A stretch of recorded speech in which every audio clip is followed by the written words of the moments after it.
I'm Dr. Heidi Dempsey. I'm in the psychology department, and 5 of my students collaborated on a project this fall to look at some of the variables affecting whether or not people would help. And Bethany is presenting this part of the project looking specifically at the situational variables related to helping behavior. Hello, everyone.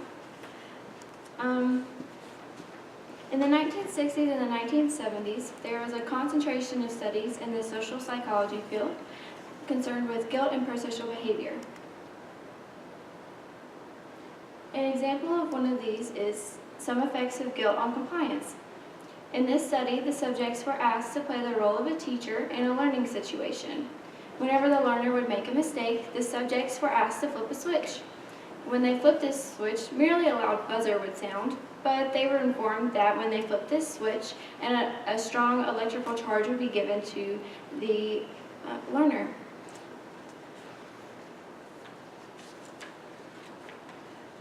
In another experiment entitled Compliance Without Pressure, the Effect of Guilt, a table was set up in an experiment room with a table that was rigged to fall down, and on top of the table was approximately 1,000 note cards that were supposedly specifically arranged and containing a student's thesis.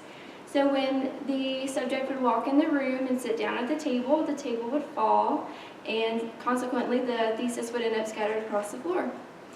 In this experiment and other experiments similar to these, after the researcher had attempted to evoke the emotion guilt, they would then present the subjects with an opportunity to participate in some form of prosocial behavior. This prosocial behaviors can be presented in many different forms, and sometimes it's presented with an opportunity to donate blood, but most commonly they're given the opportunity to volunteer for another study.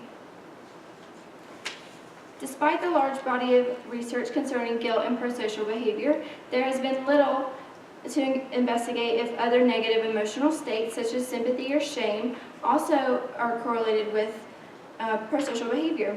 And this is the aspect which we plan to study in our study.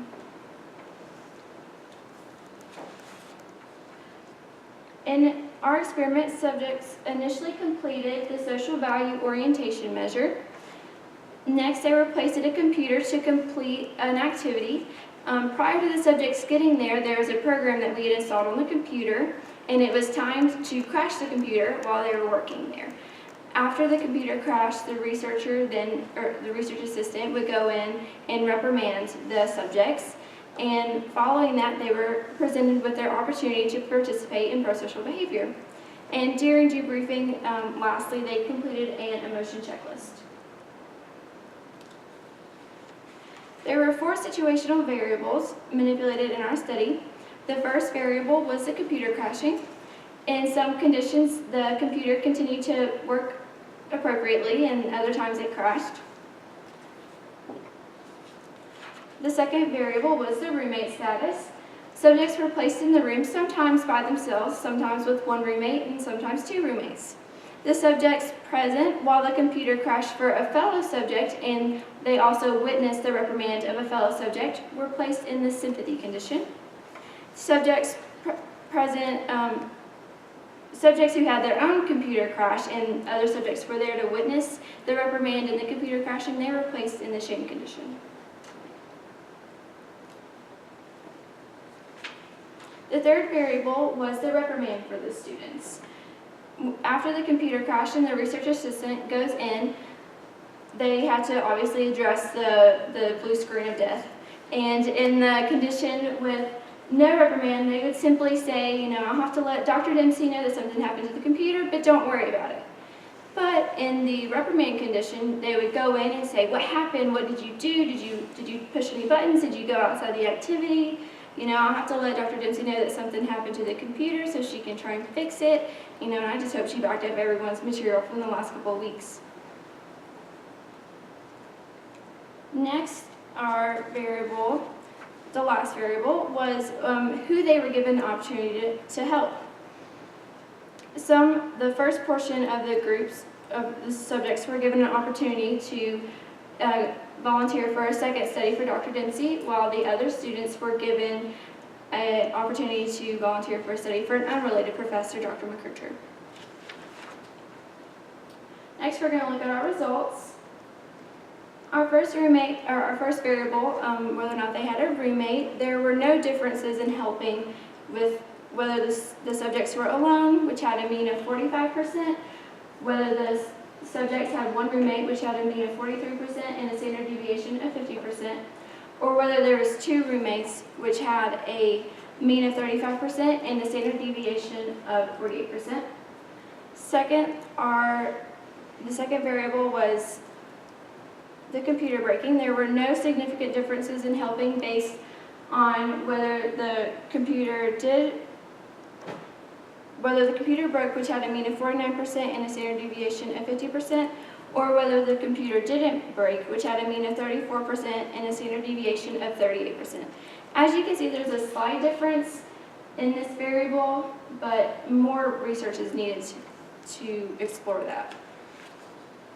There were also no differences between no reprimand, which had a mean of 49% and a standard deviation of 51%, and the reprimand condition, which had a mean of 50% and a standard deviation of 51%.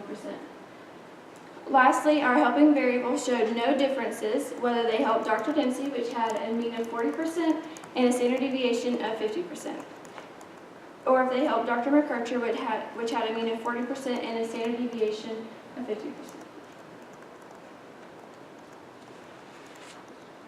In conclusion, results showed that there were no main effects or interactions for the situational variables manipulated in the study. We believe that time may have been a factor in our lack of effects. A common response that we got from subjects when they were asked if they would like to participate in another study, they would say, I have somewhere I have to be. They had another commitment. Secondly, we considered that the subjects may not have felt as if they were at fault with the computer crashing. Their verbal and non-verbal cues, like pushing themselves away from the desk, putting their hands up, it was as if the computer crash was an isolated event and that they did not feel at fault for the computer crashing. And if this assumption is true, then they're likely not to feel ashamed, guilty or sympathetic. We also did not produce significant results due to the fact that we had a small sample size. It was 166, and because our sample size was so small, we were also unable to look at interactions.